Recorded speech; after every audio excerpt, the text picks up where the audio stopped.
This is the Nicole David Sports Arena. It was opened in 2009 to commemorate Malaysia's most famous squash export. In the next 6 years up to now, Nicole has continued to dominate squash, but just this year, she saw her world ranking drop to number 2. 32 years old, maybe it was expected, but definitely a wake-up call for the squash community in Malaysia to start turning their eyes to the next generation. A generation created by this man, national junior squash coach Andrew Cross, who over 8 years has built up a very promising team indeed, from the ground up. The first year was tough. I didn't really understand the culture and the way that people work. After that, I'd say it got a lot better. I ended up joining BJSS, the school just across the road here. I got a good young group of players, and we started from there to build up the school. And at the minute, it's successful. The team have been shining brightly for 3 years now, with 2 names at the front, 17-year-old Yan Ying Yao and Andrea Lee, junior champions who starred in a recent run of 11 gold medals in 3 weeks at the Asian Juniors in Tehran and Commonwealth Youth Games in Samoa. Altogether, their biggest gold haul to date. Tehran was quite different because it's a different country. I've never been to a country like that, and the squash scene there is quite good as well, and we've got a lot of good players, and it was really encouraging for us to grab 6 titles there because the tournament, the standard was really high. And then in Samoa as well, for us to get a clean sweep was really unreal. Like we were definitely targeting for a clean sweep, and we know it'd be tough, but at the end we still believed that we could have done it, and we did it. For Tehran, it was really unexpected because it was a close 5-setter. And right after that, we went to Samoa. It was a great experience because first time we played double internationally.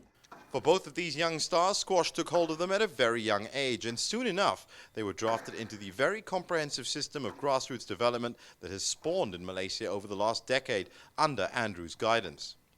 So he just brought me along, and then just one day decided to just bring me to an association in KL and start training. Since then, that's how I started. It was quite a different experience to come here away from home and to stay here. But then the training twice a day definitely was worth it, and the results show. I started at 8 years old, and my brother started it first, and I just joined right after that. Yeah, my dad brought me, so I got interested in squash. As you'd expect, getting to the top isn't easy, and staying at the top is even harder. Results can only be achieved through a stringent and disciplined program that takes up a lot of time for both Ian and Andrea. But as both admit, it's rewarding to know you're playing the game right. We work a lot on the basics, a lot around the straight drive. It's the most common shot that's within the game, so we do a lot around the straight drive. Work into a length before we build in the front court game. Usually we work it a little bit like that. Start off with a few kind of drills, straight drives, a few of the basic things before we get into opening up some condition games, before we get into a bit of full court. Mornings are usually around gym work and a bit of running, things like that. Try not to do everything on court. I think the kids would find it really boring if I did 10 sessions a week on court. So we try to mix up the venues, the locations, to try and keep them interested all the time. So yeah, we do a lot of ladder work. We have a guy from ISN who does a lot of the strength work. I mean, at the end of the day, we need to play 5 to 6 days back to back, solid squash. For the juniors, they need to play 2 matches a day. So if they need to play 12 matches over 6 days, 7 days, it's tough. So they need to be prepared for that during training. I train every day for the last year, and this year I train 5 days because of tuitions and studies. Traveling the world at such a young age has helped both the teenagers as well, with new experiences to go with each new triumph. It's led to a great team spirit in the juniors camp, which is felt by all.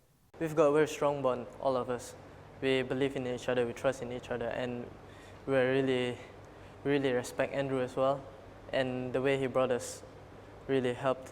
We get along, and during a match we are always behind each other, supporting, and that's a big part to me, having a support of my friends. I didn't really travel a lot for the past few years because of I have injuries quite often, and this year really injury-free for this year, so I'm really grateful for it. Now, while the national juniors are undoubtedly on the right track, as you can see from this little tribute area here, Nicole David has left some extremely big shoes to fill, and that's a fact that is not lost at all on any of the new generation. I don't see anyone at the minute achieving what she's achieved. I mean, 100+ months at world number 1, 8 world titles is phenomenal. I definitely don't see it happening in the men's game because it's just too. I think it's very competitive. You've probably got at the minute you've got 5-6 guys who could win the title.